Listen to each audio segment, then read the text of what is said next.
হে মন বলা কেমন অজানা রাহারে চঞ্চল পাখা মেলে ধরো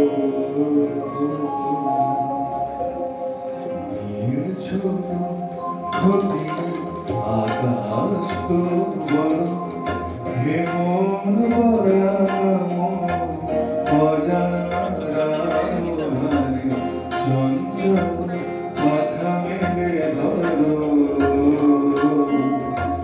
নীল ছোট ক্ষতি আকাশ তো বড়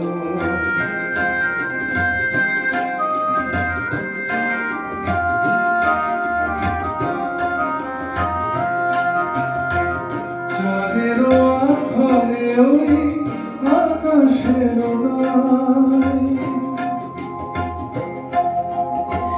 চাঁদেরও আখরে ওই আকাশের গায় যেন পারো করে ঘনি তব প্রেমের কবিতা লিখে যায় সুদূর দিয়াসি পাখা তবে ধরো ধরো হে মোর বলা কামর অজানা রাহারে চঞ্চল পাখা মেলে ধরো নীল ছোট ক্ষতি আকাশ তো বড়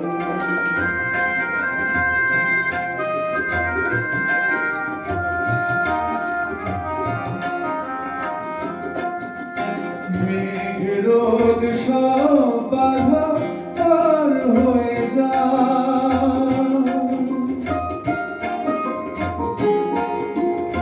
মেঘরোদ সব বাধা পার হয়ে যাও তব ওই দুটি ভীরু চোখে ভুবনের নাও ভরে নাও তাই দিয়ে আপনারে সুন্দর করো হে মোর বলা কামন অজানা রাহারে চঞ্চল পাখা মেলে ধরো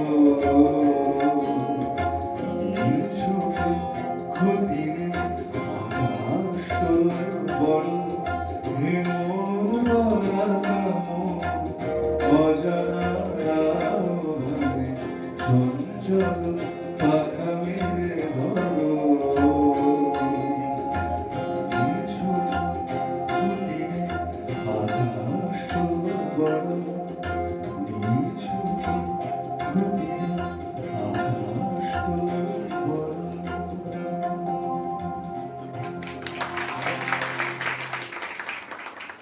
সকলে যেমন উত্তম কাকু জগৎ কাকু, কিন্তু ইনি কিন্তু শুধু কাকু এবং প্রকৃত অর্থেই আমার আপন কাকার মতন ছিলেন। আমি যখন তরুণী, যখন 17-18 বছর বয়স, তখন রবীন্দ্র সরোবরে ওখানে লেকে মর্নিং ওয়াকে যেতাম। আর গিয়ে ফেরার পথে হেমন্ত কাকু থাকতেন মেনকা সিনেমার পাশে। ওখানে গিয়ে ওনার সঙ্গে সমস্ত মনের গোপন কথা বলতাম, যেগুলো মা বাবাকে বলা যায় না। সেগুলোর জন্য কখনো বকুড়ি খেতাম, কখনো উপভোগ করতেন, কখনো ভীষণ হাসতেন। কারণ সমস্তই তো অন্যদের নিয়ে কথাবার্তা, মানে যেরকম ওই বয়সে যাদের নিয়ে কথাবার্তা হয়ে থাকে সেরকম। আর হেমন্ত কাকুর সঙ্গে তো প্রচুর স্মৃতি। আমরা ভীষণ ওনার সঙ্গে ফাংশনে যেতাম। তো আমি আর আমার এক বন্ধু ছিলাম।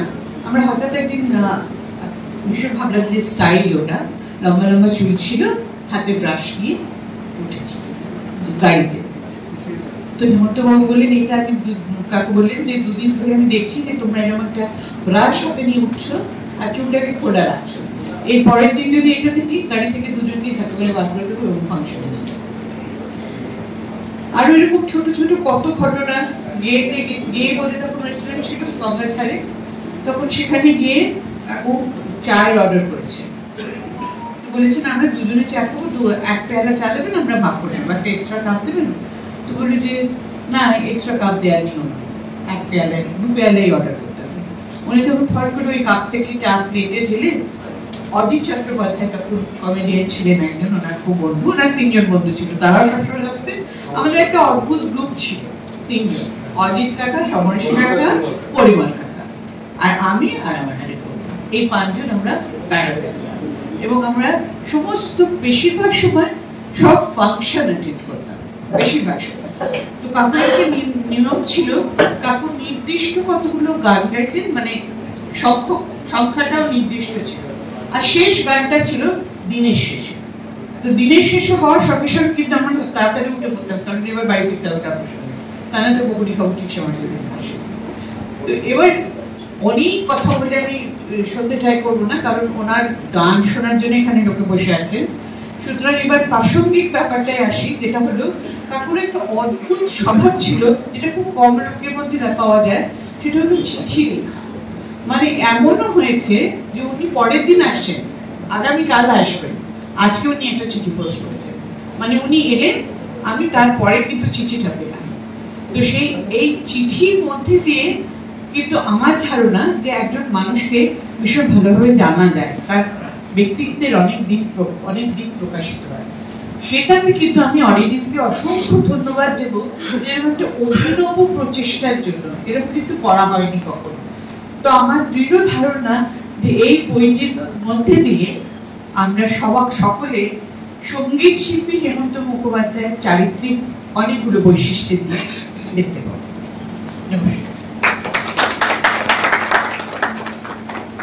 আমি কোনোদিনও হেমন্ত মুখোপাধ্যায় এই পুরো নামে ধরতে পারি না, কারণ বরাবরই তিনি আমার বাবার ভাতৃপ্রতিম, আমার কাকা।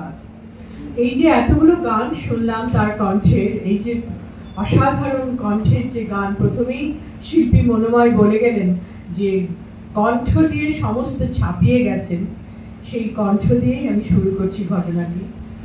তখন আমি খুব ছোট, সকালবেলা ঘুমোচ্ছি, তখনকার টেলিফোন এখনকার মতো তো স্মার্টফোনের তো কোনো কথাই নেই, তখন মানে ফোনগুলো কালো কালো মোটা মোটা বিচ্ছিরি, আর তেমনি ক্যারক্যারের বিভৎস আওয়াজ। ঘুমোচ্ছি আর সকালবেলা ক্যারক্যার ক্যারক্যার করে ফোন বেজেছে, আমি কানে আরো চাপা দিয়ে পাশ ফিরে শুনলাম যে বাবা তো আসবেই, বাবা ফোন ধরবে, আমি আর উঠে কেন ফোনটা ধরি, তখন কি জানি পেছনে কে আছে। তো বাবা ফোনটা ধরলো, হ্যালো বলার পরে উনি ওদিক থেকে নিশ্চয়ই পরিচয় দিচ্ছেন, বলছে আরে মশাই রাখুন রাখুন, ওরকম সোনা বাঁধানো গলা এই পৃথিবীতে একটাই আছে, পৃথিবীতে এই একটাই আছে, ও খুব ভালো করেই জানি, আপনাকে আর নিজের নাম বলতে হবে না। এর আগে বাবার সঙ্গে বন্ধুত্ব কবে কোন সময় ঠিক কিভাবে হয়েছিল জানি না, কিন্তু ওই একটি কথাতে তখন থেকে হয়ে গেল সাহিত্যিক আশুতোষ মুখোপাধ্যায় হেমন্ত মুখোপাধ্যায়ের গলাকে নাম দিলেন সোনা বাঁধানো গলা। তার উত্তরে তিনি বাবাকে বললেন সোনা বাঁধানো কলম। এই দুটি জিনিস নিয়ে বন্ধুত্বের যে যাত্রা শুরু, সেটি শেষ দিন অবধি ছিল। বাবার বিখ্যাত বই দ্বীপ জেলে যাইয়ে সুরকার ছিলেন হেমন্ত কাকু, সেটি নিয়ে একটু কিছু অসুবিধায় পড়েছিলেন এই রাত তোমার আমার সেই গানটি নিয়ে, এবং একটি ক্যানাডিয়ান ছেলে যতদূর সম্ভব মনে পড়ছে শীষে যে সুর বাজিয়েছিলেন সেই নিয়ে একটু গন্ডগোল হয়েছিল। সেই সময় তখন তিনি বাবাকে বলেছিলেন যে আমার মানুষ না ভীষণভাবে মানে আমাকে মানে পেছনে লেগেছে, আশুবাবু এইরকম মন নিয়ে কি গান গাওয়া যায়। আর তখন একটা অদ্ভুত ব্যাপার ছিল, অত্যন্ত ঘনিষ্ঠ বন্ধুত্ব, কিন্তু একটু বেশি বয়সের হলে না আশুবাবু, হেমন্তবাবু এবং আপনি কিন্তু প্রাণের কথা, মনের কথা, অসম্ভব ঘনি, যেটা নিজের ভাইরাও জানে না। তারপরে বাবা বললেন যে আমি সারা জীবন আপনার পাশে আছি, আপনার কোনো চিন্তা নেই, আমি সারা জীবন যা করতে বলবেন আমি আপনার সঙ্গে আছি। আইন আদালত অব্দিও গড়িয়েছিল ঘটনা, বাবা কিন্তু সারা জীবন সঙ্গে ছিলেন। এবং সেই ঘটনা পরিপ্রেক্ষিতেই বলি, তিনি আমাদের বাড়িতে যখন এলেন, বাড়িতে আসার পরে বাবা তাকে নিয়ে গেলেন আমাদের ঠাকুর ঘরের, প্রতাপাদিত্য রোডের লাল বাড়ি, আমাদের বাড়িকে সবাই বলতো, তার লাল মেঝে, সেই লাল মেঝের ঠাকুর ঘরে আমাদের বহু পুরুষের, 6 পুরুষ 7 পুরুষের নৃসিংহ নারায়ণ শিলা, আর হেমন্ত কাকুদের ঘরে ছিলেন দধিবামন শিলা। তো সেইখানে নিয়ে বাবা হেমন্ত কাকুকে বলছেন আমাদের ঘরে আছেন নৃসিংহ নারায়ণ শিলা এবং দধি বামন শিলা। কে আপনার কি করবে? এই কাঁচকলা করবে বলে বাবা বুড়ো আঙুলটা দেখিয়েছিলেন। হেমন্ত কাকু মাটিতে উপুর হয়ে প্রণাম করছেন, সাহিত্যিক আশুতোষ মুখোপাধ্যায় তার পাশে মাটিতে উপুর হয়ে প্রণাম করছেন। উঠে দাঁড়িয়ে দুজনেই দুজনকে জড়িয়ে ধরছেন, দুজনেরই চোখে জল চিকচিক করছে। এই দৃশ্যটা আমার মনে তোলা আছে, কোনো ক্যামেরায় বা কোনো অন্য কিছুতে তুলে রাখতে পারিনি। আজ বড় আফসোস হয়। আরও একটি কথা বলি, আশুতোষ মুখোপাধ্যায়ের কারণে কিন্তু নয়, সাহিত্যিক আশুতোষ মুখোপাধ্যায়ের কারণে নয়, তার একমাত্র ছেলে, আমার একমাত্র ভাই, যে জন্ম থেকে একটি দুরারোগ্য শুধু নয়, মানে কালান্তক ব্যাধিতে ভুগে 16.5 বছর বয়সে চলে গেছে। এবং সকলে জানতো যে এই রোগের মাস্কুলার ডিস্ট্রফি তার আজ অব্দি কোনো চিকিৎসা নেই, তার মানে একেবারে তার অভ্যর্থ পরিণতি হচ্ছে মৃত্যু। এইটি শোনার পর হেমন্ত কাকু আমার ভাইকে খালি জিজ্ঞেস করেছিলেন যে জয়, তুই কি ভালোবাসিস বল, আমি তোকে তাই এনে দেবো। তখন জয় বলেছিল, তুমি ঠিক তাই এনে দেবে? বললো হ্যাঁ, আমি তোকে তাই এনে দেবো। তখন আমার ভাই জয় বলেছিল, আমি গান চাই, গান। সমস্ত মানে ভারতবর্ষের সমস্ত শিল্পীকে তিনি এক এক করে নিয়ে এসেছিলেন আমাদের প্রতাপাদিত্য রোডের লালবাড়ির সেই ঘরে। গন্ধর্ব লোক তিনি নামিয়ে আনতেন এক একদিন।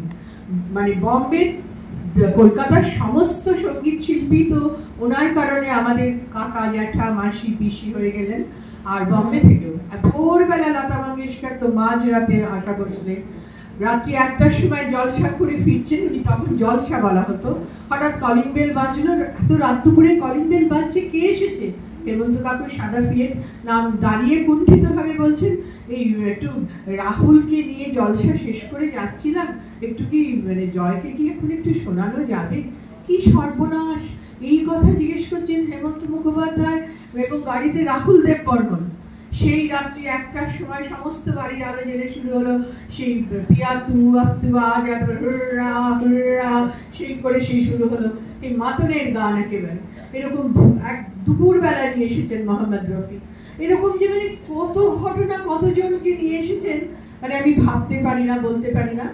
একটি দিনের ঘটনা বলি। সেদিন ওর জন্মদিন। ওর জন্মদিনে আমাদের বাড়িতে দুদিকে, পাড়ার যাতে সবাই শুনতে পায়, দুদিকে দুটো বড় বড় মাইক লাউড স্পিকার লাগানো হতো এবং আর্টিস্টরা যারা গান করছেন সমস্ত লোক মানে পাড়াতে, মানে লোকে লোকারণ্য, বাড়িতে লোক ঢুকতে পারছে না। সেই মানে সামাল দিচ্ছেন হচ্ছেন বেলা কাকিমা, মানে হেমন্ত কাকুর স্ত্রী বেলা কাকিমা, তিনি সামাল দিচ্ছেন। যার হয়ে যাচ্ছে তাকে উঠে পড়ো, যার মানে বাকি আছে চলে এসো, এরকম একটা চলছে। তো সেইখানে যখন নাকি ওরকম ভাবে যখন গান হচ্ছে, তখন বাবা মানে আমার ভাই হঠাৎ বাবাকে আস্তে করে ফিস করে কি বলছে, বাবা বলছে দাঁড়া না দাঁড়া, ঠিক আছে ঠিক আছে। হেমন্ত কাকু তো ওই চোখ ঠিক দেখেছেন, কি জয় কি চাই, আজকে জন্মদিনে কি বলছেন? কাকু আরতি মাসি। ও আরতি আসেনি? আরতি তো আজকে বম্বে যাওয়ার কথা, দেখি। ঠিক ধরলেন, না না না, তুই যাওয়ার পথে এখানে গাড়ি থামিয়ে গান করে যা, আমি তোর জন্য ফ্রাই ভাজিয়ে দিয়ে দিচ্ছি সঙ্গে। আরতি মাসি এলেন, আরতি মাসির গাড়ি দাঁড় করানো, সে কার ছেলে, কার জন্মদিন, হেমন্ত কাকু তখন গিয়ে তারা দিচ্ছেন ঠাকুরদের, তখন ঠাকুর দিয়ে ফ্রাইটা এইসব ভাজানো হতো। ফ্রাই ভাজিয়ে সেটা আবার প্যাক করাচ্ছেন যে আরতিটা বসে খাওয়ার সময় নেই, নিয়ে যাবে, কিন্তু জয়কে গানটা শুনিয়ে তবে যাবে। এই ছিলেন হেমন্ত কাকু। এবং এই আরতি মাসিকে যখন আমি এইগুলো নিয়ে কখনো ফোনে কথা বলি, গল্প করি, তখন উনি একদিন কথা বলতে বলেছিলেন, জানিস তো একটা অদ্ভুত ব্যাপার, একবার একটা অনুষ্ঠানে এরকম একই সঙ্গে গজল সম্রাট মেহেদি হাসান রয়েছেন, হেমন্তদা রয়েছেন। সেখানে হেমন্তদা তো কোনো দিকে ভ্রুক্ষেপ নেই, ওই একটা টুইলের জামা পরে হাতা গুটিয়ে একটা ধুতি পরে এদিক ওদিক তদারক করছেন, সেই বাড়ির অভিভাবকের মতন সব দেখছেন, শুনছেন, এগুলো করছেন। আর এক দৃষ্টিতে তাকে দেখে যাচ্ছেন গজল সম্রাট মেহেদি হাসান। তখন আরতি মাসি বলছেন আমাকে, আমি তখন বললাম যে কি দেখছেন আপনি, কি দেখছেন? বলছেন আমি দেখছি আর ভাবছি যে যদি আমাকে কোনো কণ্ঠে কেউ চুমু খেতে দিত, তাহলে আমি যে পুরুষ কণ্ঠটিতে চুমু খেতাম সেটি হচ্ছে হেমন্ত কণ্ঠ। মানে এর থেকে বড় কথা বোধহয় আর কিছু হয় না।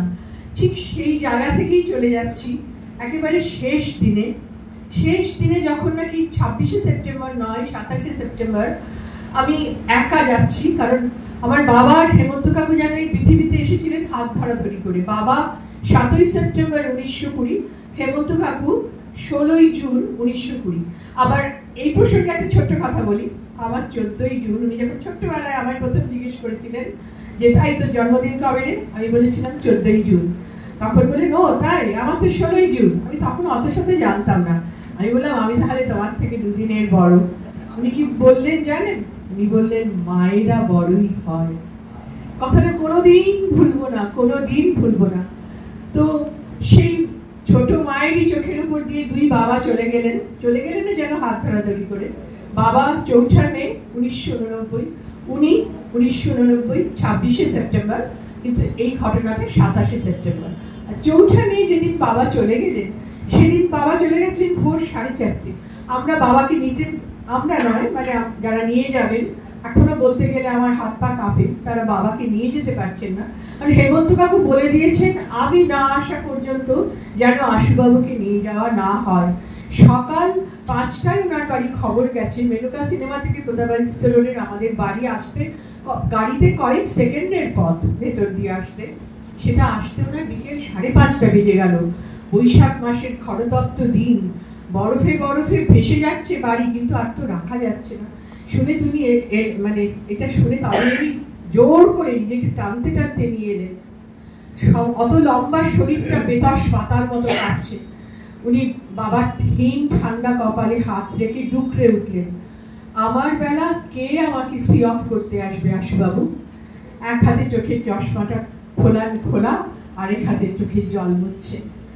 আমি তখন জানি না যে এর ঠিক 3.5 মাস 4 মাস পরে আমাকে একা তাকে সি অফ করতে যেতে হবে। 26শে সেপ্টেম্বর নয়, 27শে সেপ্টেম্বর সেই বছরই ভোরবেলা হঠাৎ মায়ের ধাক্কায় আমার ঘুম ভেঙে গেল। ওঠ, হেমন্তবাবু অপেক্ষা করে আছেন, তাকে সি অফ করতে যেতে হবে।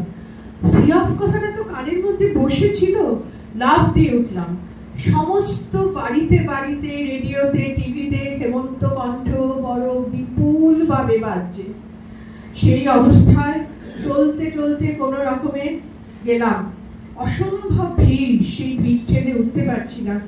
কিন্তু এই বাড়িতে লাইন দিয়ে ঢুকতে হবে, এ বাড়িতে তো আমি লাইন দিয়ে ঢুকবো না। যখন ইচ্ছে এসেছি, লেকে ফুচকা খাওয়ার ইচ্ছে হয়েছে, হাতে পয়সা নেই, ভেতরে ঢুকে কাকু থাকলে কাকু, নয়তো কাকিমা পয়সা নিয়ে তাদের কাছ থেকে ফুচকা খেয়েছি লেকে গিয়ে।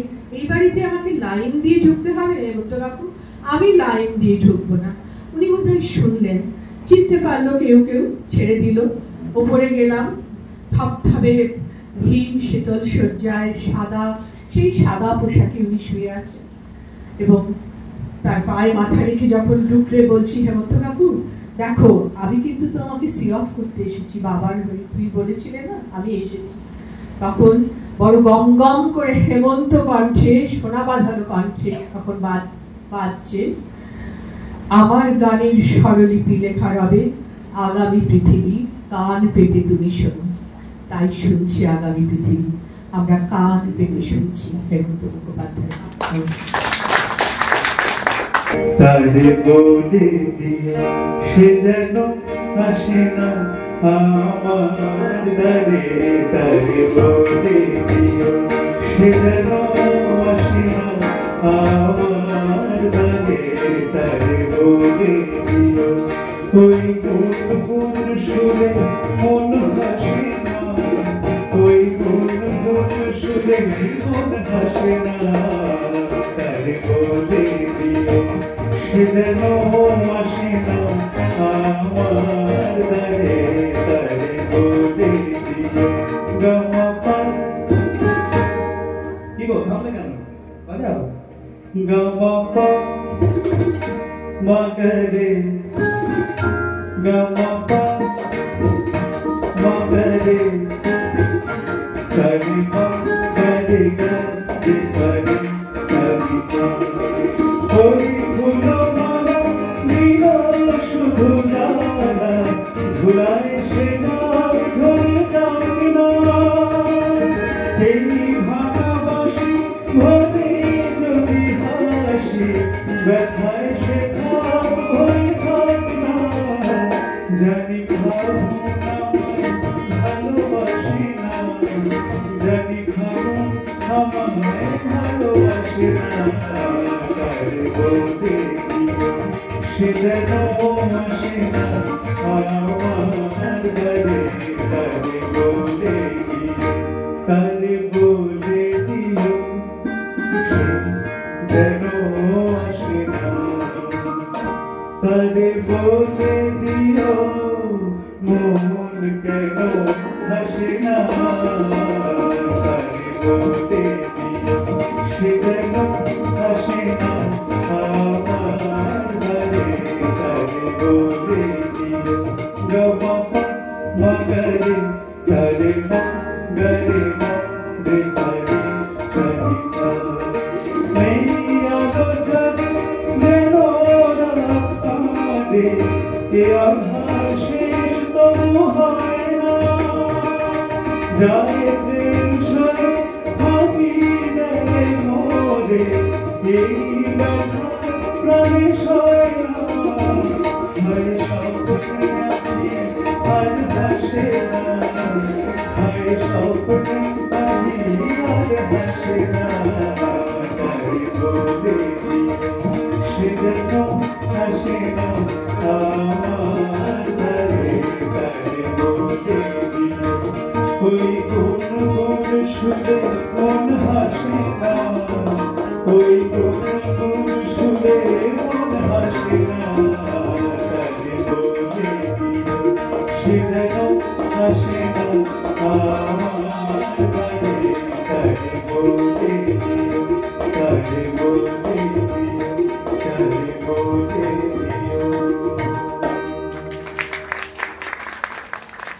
আমি যে ওস্তাদের কাছে গান শুরু করেছিলাম সামান্য শিখেছি, আমি হঠাৎ মারা গেল। তারপরে অন্য যেসব যার কাছে গিয়েছি তারা বললেন যে তোমার ওইসব গান ছাড়তে হবে। সেই সব গান আমি ছাড়বো কি করে, আমি রোজগার করে খাই। তখন ওই কন্ট্রাক্টর বললেন আমি যে গান তো যে সুর লাগাতে জানে সেই গান। 1958 সাল হেমন্ত ভাবলেন নিজেই ছায়াছবি প্রযোজনা করবেন। মৃণাল সেনের পরিচালনায় নির্মিত হলো নীল আকাশের নিচে।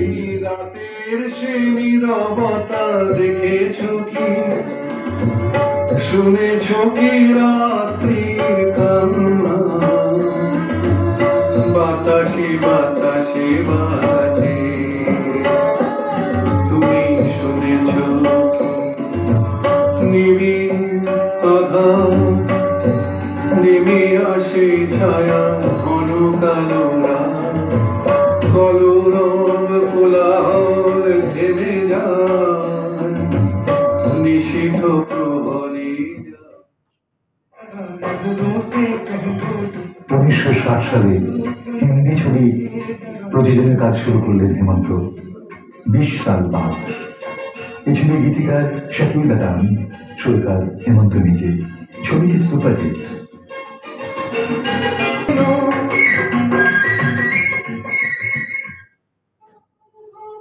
1961 সাল রবীন্দ্র জন্ম শতবর্ষ। সন্তোষ সেনগুপ্তের পরিচালনায় গ্রামোফোন কোম্পানি একের পর এক প্রকাশ করতে শুরু করলেন শ্যামা, স্বপ্ন। রানার আমার মনে হয় ওরকম কম্পোজিশন শুনবে করা যায় না, সুর যা করেছিল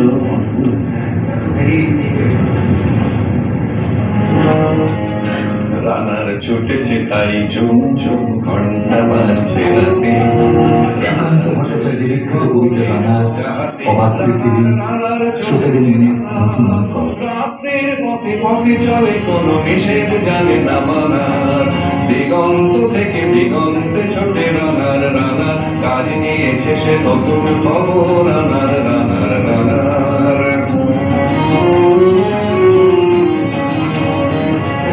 রানার রানার জানায় জানার বোঝায় তার কানে, বোঝাই জাহাজ রানার চলেছে চিঠি আর সংবাদে। রানার চলেছে বুঝি ভোর হয় হয়, রানার চলেছে বুঝি ভোর হয় হয়। আরো জোরে হে রানার দুর্বার দুর্জয়, তার জীবনের স্বপ্নের মতো পিছে সরে যায়।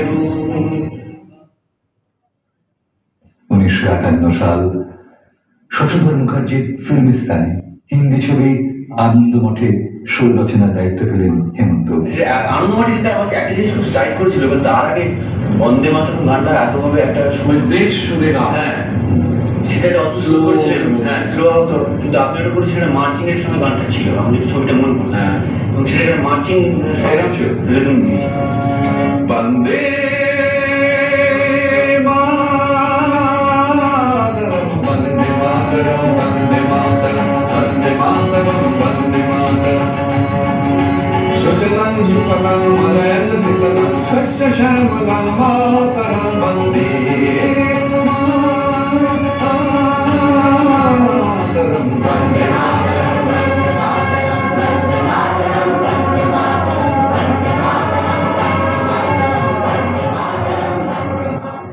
আমি তো ভাবছি এমনি আনন্দ মঠ করে চলে আসবো, কিন্তু ওই এস মুখার্জি ফিল্মিস্তানে আচ্ছা উনি আমাকে ছাড়লেন না, উনি আমাকে ছবি দিলেন না। সাত্তারি গানটা খুব চলেছিল, শোনাম নয়ে নয়ে চাঁদ হোগা না তারে रहेंगे मगर हम हमेशा तुम्हारे रहेंगे नए चांद होगा। বোম্বেতে তখন খ্যাতি ও অর্থ দুই লাভ করেছেন। বাড়ি কিনলেন খাড়ে, নাম রাখলেন গীতাঞ্জলি। এবারে হেমন্তকে কাছে ডেকে নিলেন শচীন দেববর্মন। তার সুরে জাল ছবিতে হেমন্তের গান এ রাত এ চাঁদনি দিল কাহা হেমন্তকে জনপ্রিয়তার শিখরে পৌঁছে দিল।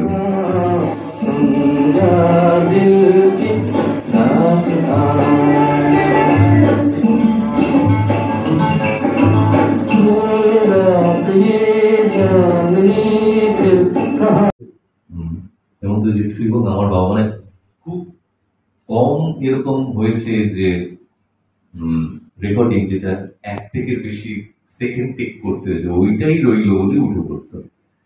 এদের যে কি কনফিডেন্স, এই যে গান করতে গিয়ে আবার এদিক ওদিক হবে এটা তো ভাবতোই না কখনো। এখন তো সুর মেলাতে মেলাতে সারাদিন কেটে যায়, এবং সুর করার ধারা মানে সব মিলিয়ে অনন্য। আমি একটা গান গাইতে চাইছি, সেটা হচ্ছে আমার খুব প্রিয় একটা গান, এবং যেটা বললাম যে ওই শেষ সময় আর কি লেখা, আমার জন্য যেটা সুর করেছিলেন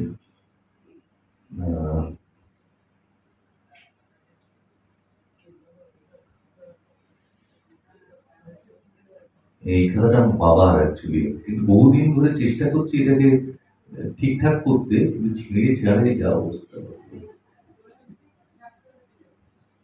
না না, এটাতে অনেকের, দিলীপ কাপুর বলে একজন ছিলেন, দিলীপ সিংহ, তার হাতের লেখা আছে, আমার বাবার হাতের লেখা আছে, আমার হাতেরও লেখা আছে, সবই রয়েছে।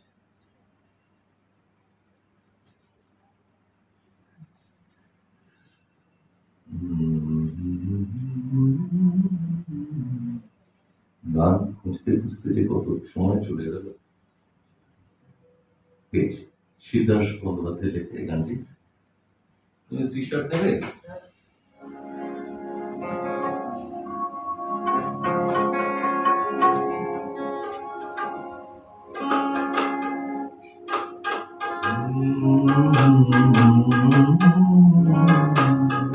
হেমন্তজিৎর কাছে যেটা গিয়েছেন, তারা কি সেন্ট ইউজ করতেন জানি না, কিন্তু অদ্ভুত একটা গন্ধ বেরোতো, জানি না।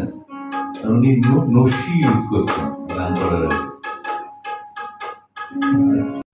তারপরে একটা ফাংশন থেকে এসছে, কোন একটা ব্যাংকের অনুষ্ঠান, ওনারা বললেন জানেন আপনার বিয়ের জন্য আমাদের হেমন্তদাকে নেওয়া হবে না। মানে তখন ওনারা বললেন যে আমরা যখন গেছিলাম গত বছর এরকম সময় বলতে, ওরকম ডিসেম্বর মাসেই অনুষ্ঠান, তো উনি তখন দেখিয়েছিলেন আমি একটা মানে ডায়েরি মেনটেন করতো তখন, এখন তো ডায়েরি ভুলে গেছে সবাই, ট্যাবে হোয়াটসঅ্যাপে করে, যাই হোক মানে মোবাইলে করে। তো ডায়েরিতে এমনিতেই বড় বড় করে, আপনারা জানেন, আপনারা দেখেছেন কিনা, হেমন্ত মুখোপাধ্যায় পুরো পাতা জুড়ে সই করতেন। তো সেরকম আর বড় করে লেখা সৈকতের বৌভাত, মানে ওই দিন উনি অন্য কোনো কাজ নেবেন না। তার কারণ হচ্ছে আমার বাবা নেই, উনি অ্যাজ ইফ কি বলে ওটাকে, পিতৃ কি বলে, তা পিতৃতুল্য তো বটেই, হ্যাঁ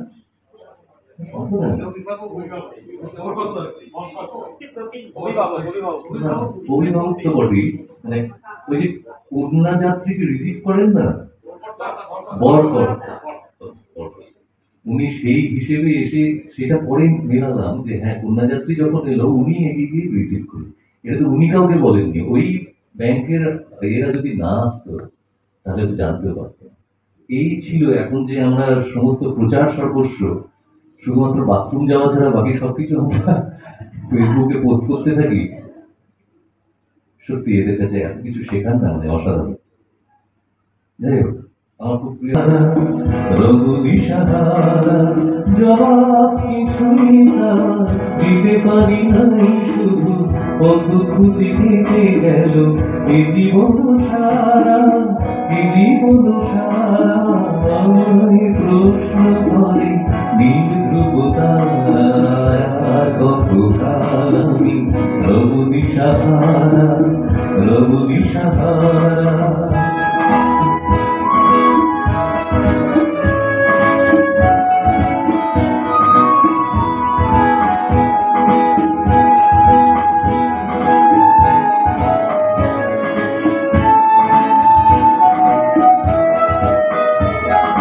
তারা যেন ভালোবেসে আলো জেনেছিল, সূর্যের আলো তাই নিভে গিয়েছিল। তারা যেন ভালোবেসে আলো জেনেছিল, সূর্যের আলো তাই নিভে গিয়েছিল। নিজের ছায়াকে ঘুরে ঘুরে ঘুরে নিচে একদিন চেয়ে দেখি আমি তুমি হারা, আমি তুমি হারা। প্রশ্ন করে কতকাল আমি রব দিশাহারা, রব দিশাহারা।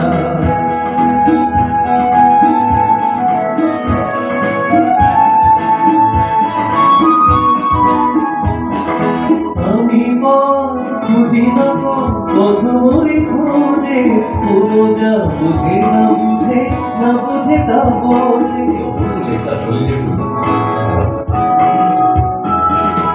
আমি খুঁজি না পথ মরে খোঁজে, কোনো যা বুঝে না বুঝে, না বুঝে তা বোঝে। আমার চতুর্পাশে সব কিছু যায় আসে, আমি শুধু তুষারিত গতিহীন ধারা, গতিহীন ধারা। প্রশ্ন করে নীল ধ্রুব তারায়, কতকাল আমি রব দিশাহারা, রব দিশাহারা। জবাব কিছুই তার দিতে পারি নাই, শুধু পথ খুঁজে কেটে গেল এ জীবন সারা,